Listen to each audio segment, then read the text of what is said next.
برنامه اخباری آزادی. سلام، من مومین احمدی هستم که با همکارانم خلاصه خبرهای جهان و تاجیکستان را تقدیم میکنم. امروز 7 مارس است. چند پارچه از گزارش‌های امروز. مقامات گفتند مهلت ثبت نام سیم کارت ها با شناسنامه نو تمدید شد، ولی صدها ساکن میگویند سیم کارتشون از کار مانده است. سیم کارتمون یکم چیزلو محکم کردگه در کار بودیم، نو وقت افتیم آماده در قیدگیری پاسپورتی نو قطعی. جنگ سخت میان نیروهای اوکراین و روسیه در بخموت ادامه دارد. اگر روسیه بخموت را بگیرد چی می شود؟ عاقبت‌های جنگ و مناقشه در مرز تاجیکستان و قرقیزستان. ساکنان محروم از تجارت و همکاری میگویند برای خرید سوخت ده‌ها کیلومتر میروند. اینجا 35 کیلومتر فراموده رفته از خود رایون سازشواری گرانم زده. حکومت تاجیکستان مهلت به قیدگیری سیم کارت را با شناسنامه نو برای 1 سال دیگر تمدید کرد، ولی شرکت‌های موبیلی از حالا خدمت رسانی به بعضی از سیم کارت مشتریانشان را قطع کردند. درباره سبب‌های این تصمیم نو و مشکل ساکنان، علیشیر ظریفی و براد یوسفی گزارش تهیه کردند. به تلفن رنگی که یک چیز گم کردگی بریم. قطع سیم کارت تلفن وهاب جان دهقانوف را از ناحیه رودکی به شهر دوشنبه آورد. او منتظر نوبتش است که سیم کارت خود را از نو ثبت کند، زیرا قبلا از شرکت برایش آگاهی آمده بود اما آن را جدی نگرفت. سیم کارتمون یکم چیزلو محکم کردگه در کار بودیم، نو وقت افتیم آماده در قیدگیری پاسپورتی نو قطعی. قطع سیم کارت تلفن اکثر مشتریانی را که با شناسنامه‌های کهنه ثبت شدند به در مرکزهای خدمت رسانی شرکت‌های موبیلی کشانده است. در برخی از مرکزهای خدمت رسانی شرکت‌های موبیلی قطع کردن سیم کارت بعضی مشتریان را تصدیق کردند. پاسپورتشون اگر کهنه باشه بله یکم قطع میکنن، مهلت دارن، میتونن بیاین پریافور میکنن یا پاسپورت که عوض کردن با پاسپورت این پلاستیکی با قید بذارن. قطع سیم کارت تلفن مشتریان در حالی است که در ماه فوریه با قرار حکومت تاجیکستان مهلت ثبت نام دوباره سیم کارت ها برای 1 سال دیگر تمدید شد. و گفته کارمندان مرکزهای خدمت رسانی تا زمان نشر این قرار مشتریان برای ثبت نام زیاد می آمدند. حالا باشد شمارهشون خیلی کم شده است. طبق قانونگذاری با نظرداشت تمدید مهلت ثبت نام، شرکت‌های موبیلی حق نداشتند که سیم کارت مشتریان را به سبب قطع کنند. در حالت آگاهی کردن هم اپراتوران موبیلی قطع کردن علاقه رو ندارند، خواهش رو ندارند و در چنین حالت ها شهروندان میتونند با سود عایده رویاندن ضرر معنوی مخصوصا در قانون جمهوری تاجیکستان درباره علاقه برقی آمده است با سود مراجعت کنند. در تاجیکستان سال 2014 شناسنامه‌های کهنه را با شناسنامه‌های پلاستیکی شکل نو عوض کردند. از آن سال تاکنون بارها مقامات به شهروندان مهلت دادند که تا به شناسنامه‌های شکل نو سیم کارت‌هایشان را ثبت کنند.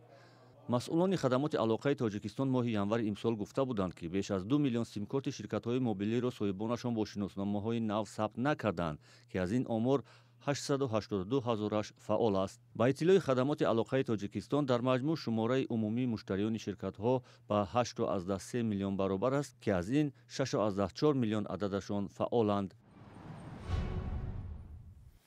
برنامه را با خبری از جنگ روسیه در اوکراین ادامه می‌دهیم. ارتش اوکراین برای حمایت شهر بخموت سخت مقابلیت می‌کند. روسیه شمار سربازانش را در این شهر بیشتر کرده تلاش دارد آن را در محاصره بگیرد.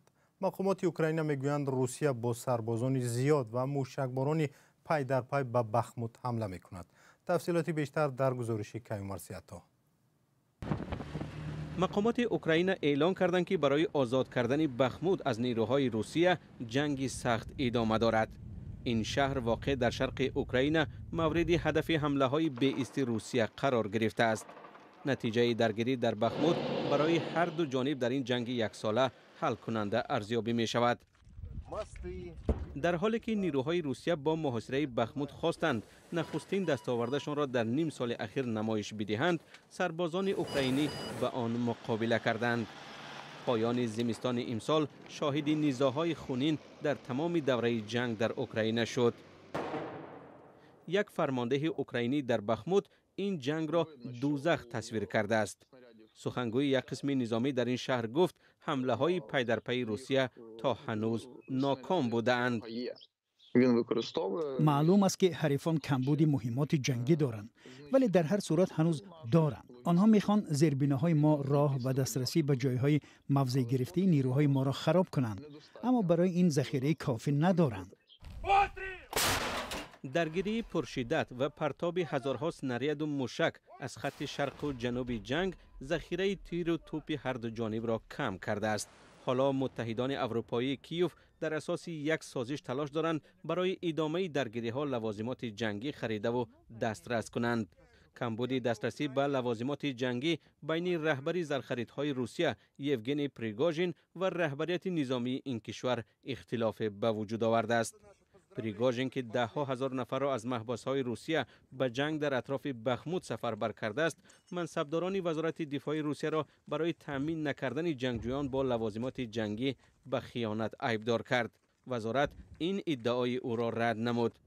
پریگوژین روز دوشنبه گفت که به نماینده او اجازه ورود به ستاد فوری روسیه داده نشد. وزارت دفاع روسیه در این باره واکنش نکرد.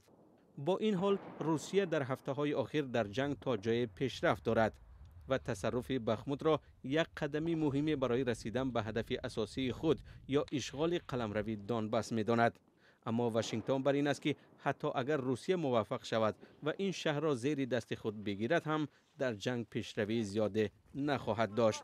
وزیر دفاع آمریکا در صحبت با خبرنگاران در خاورمیانه گفت اشغال بخمود اهمیت بزرگ و استراتژی ندارد. سربازی اسیر افتاده اوکراینی رو که نواری کشته شدنش از طرف نیروهای روسیه در شبکه‌های اجتماعی میچرخد در اوکراین شناختند. ارتش اوکراین روز 7 مارس در بیانیه گفت او تیموفی شادور است و روز 3 فوریه بیدرک شده بود. روز دوشنبه در صفحه‌های تلگرام نواری پخش شد که در آن مردی بی‌سلاح با لباس مانند به سربازان ارتش اوکراین پس از ندای شرف با اوکراین با ضرب تیر تفنگ کشته می شود. احتمال می رود او به دست سربازان روس اسیر افتاده است. در کجا و کی ثبت شدن این نوار معلوم نیست. افرادی که به سوی نظامی تیر می‌کشند در نوار دیده نمی‌شوند و تنها صدایشان شنیده می‌شود. مقامات اوکراین و سازمان‌های حامی حقوق خواستار تحقیق حادثه شدند.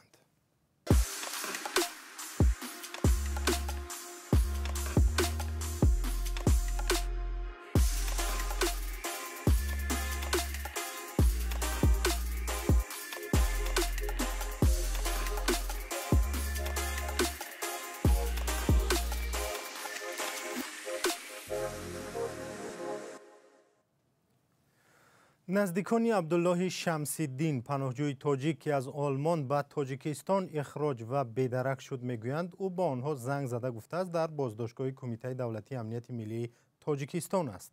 پیشتر مقامات انتظامی تاجیکستان از جای بود و باش او اظهار بیخبری کرده بودند. همکارم میرزانبی خالقزاد این موضوع را پیگیری داشت و در استودیو با ماست.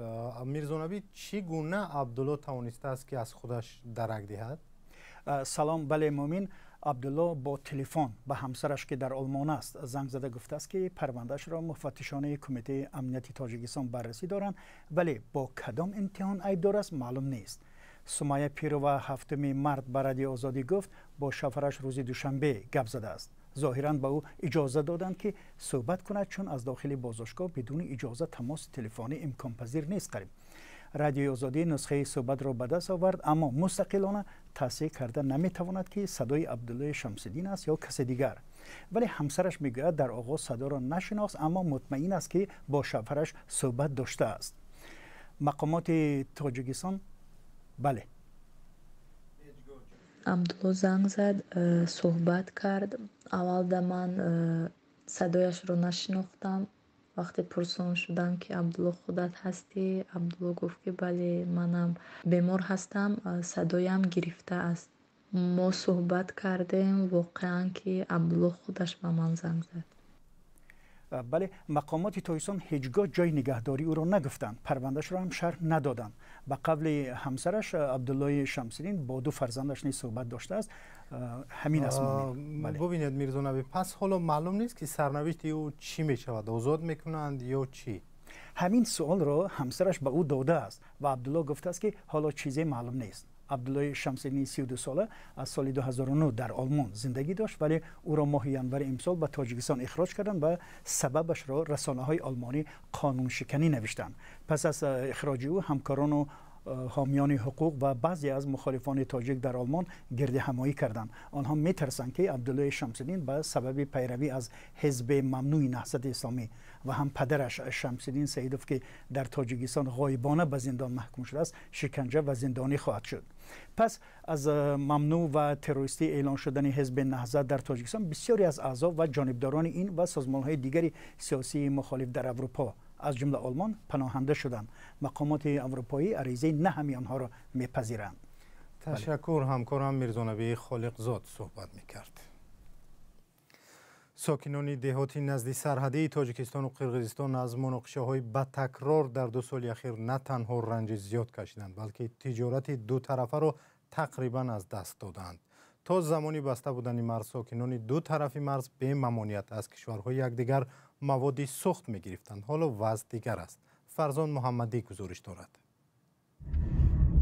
دهه خواجه اعلی در 150 کیلومتری مرکز ولایت سوخت تا مناقشه مسلحانه سال 2021 به گفته ساکنان یکی از منطقه‌های اساسی مواد سوخت با نرخ ارزانتر بود. در این دهه کوچک چندین نقطه‌های فروش سوزشواری هم عمل می‌کرد. حالا تنها تابلوهایش باقی مانده است و حتی با نرخ گران هم نفت و بنزین اینجا فروخته نمی شود. از اینجا 35 کیلومتر فراموده رفته، از خود رایون سوزشواری گران آمده. دیگه نیست، یه همه چیز نیست. 15 کیلومتر راه ما تاکر رفته میده. 5 شهر و ناحیه ولایت سوخت قریب 500 کیلومتر با قرقیزستان سرحد دارد و چندین راه‌های مشترک آنها را به هم می‌پیوندد. تا بسته شدن مرزها، رانندگان جانب تاجیکستان به مانع از نقطه‌های فروش سوزشواری جانب قرقیزستان که خیلی زیاد بودند خریداری می‌کردند. یکی از چنین منطقه‌های سیر خریدار مرز ناحیه باباجان غفوروف و ناحیه لیلک بود. اینجا شاهراه خوجند کانی بادام است که در یک شبانه روز صدها نقلیات روان می‌کنند. رانندگان میگویند قبلا از این نقطه‌های فروش سوزشواری نقلیات خیش را با نرخ ارزانتر با مواد سوخت پر می‌کردند، ولی بعد مناقشه ماه اپریل می سال 2021 این نقطه‌های فروش سوزشواری تخریب گردید و دیگر باره فعال نشد. در این منطقه که اساساً ساکنان جماعت خسته‌ور زندگی می‌کنند و گفته تاجران تقریباً داد و گرفت تجارتی از بین رفته است. اکن روز که برفتگی چند تاشون یخته همین مغازه شدگی من زپراکمان نپنا ایستاده است، اینا بیکار ایستاده است. حالا ساکنان منطقه‌های نزدیک مرزی تاجیکستان طلب دارند که به آنها مثل پیشتر مواد سوخت باید دسترس کرده شود. همسایه قرقیزستان ما قطعاً آتشین ما ویران شد. برای همین حاضر همین سوزشواری میآورگی آدمایم اکنون حاضر باید که همین ازبکستان من با یک بار دیگه تکرار شدم میگویم آتشین ما که وقتی بین یا داده گرفتم و نقض است، همین نشو سوزشواری هم میخواستیم که همین وقتی کشتکار بود همین آدمای ما همین ماشین خودش قطعی باشدم، همین اگر انسان به ملال میگرزاندم بین یک نقض میشد. همسایگی نزدیک، راه‌های مشترک و رفت و آمد بی‌مانع بین تاجیکستان و قرقیزستان تا سال 2022 از نگاه اقتصادی سطح زندگی ساکنان نزدیک مرزی را خیلی بالا برده بود. تقریباً هر یک عائله در این منطقه سکونت داشته با تجارت مشغول بودند و برای پر کردن خالگی در حیات و روزگارداری بین همسایگان خدمت می‌کردند. مقامات تاجیکستان در پی تحلیل‌های آماری میگویند در 4 سال اخیر داد و گرفت دو جانب 10 مراتب کاهش یافته و نقطه‌های فروش نزدیک سرحدی قریب که همگی از فعالیت باز مانده‌اند. برنامه با پایان رسید. تشکر که ما را همراهی نمودید. خبرهای نو و تازه را شما در وبسایت آزادی آرک و صفحه‌های رادیو آزادی در فیسبوک، تلگرام، تیک تاک و اینستاگرام و توییتر و ادنکلسنی که هر لحظه میتوانید پیدا کنید. اگر شما هم خبری دارید و میخواهید به ما برسانید، پس با ما تماس بگیرید. خوب و خوش و کامکار. خدا نگهدار شما باد.